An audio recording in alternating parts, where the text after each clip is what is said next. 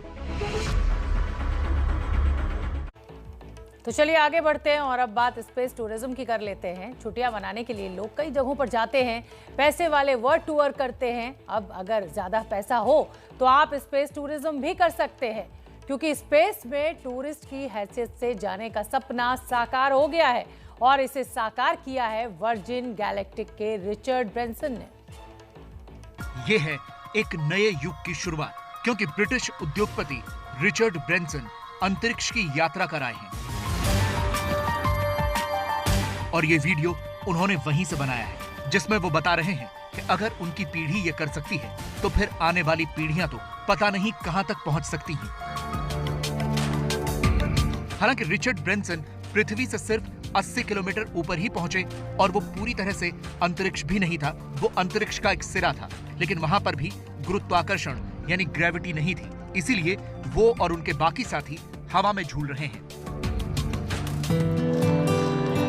इसके बाद जैसे ही ब्रैनसन अपनी फ्लाइट से बाहर आए तो उनके चेहरे पर दुनिया जीत लेने वाली खुशी दिख रही थी। बाहर आते ही उन्होंने लोगों का अभिवादन किया और फिर अपने नाती पोतों को गले लगाया और अपने परिवार से मिले।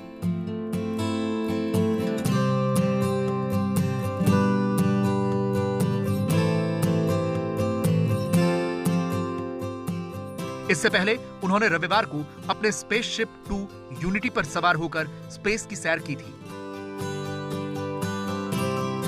अब सिर्फ 8 दिनों के बाद यानी 20 जुलाई को अमेज़न के फाउंडर जेफ बेजोस भी अंतरिक्ष की यात्रा पर जाएंगे। और खास बात यह है कि स्पेस में जाने की चर्चा जेफ बेजोस की ही थी और तब तक ब्रैनसन का कोई प्लान नहीं था। लेकिन जब रिचर्ड ब्रैनसन की कंपनी वर्जिन गैलेक्टिक को 25 जून को लाइसेंस मिला तो 11 जुलाई को स्पेस में जाने की उन्होंने घोषणा की और इसे कर दिखाया।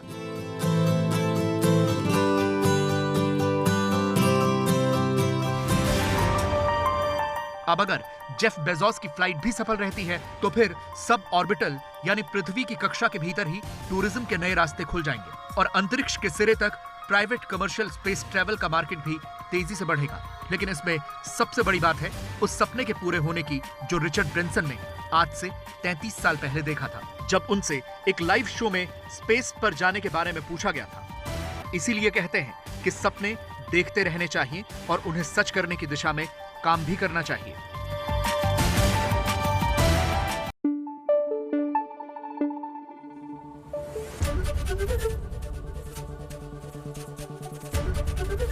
एबीपी न्यूज आपको रखे आगे।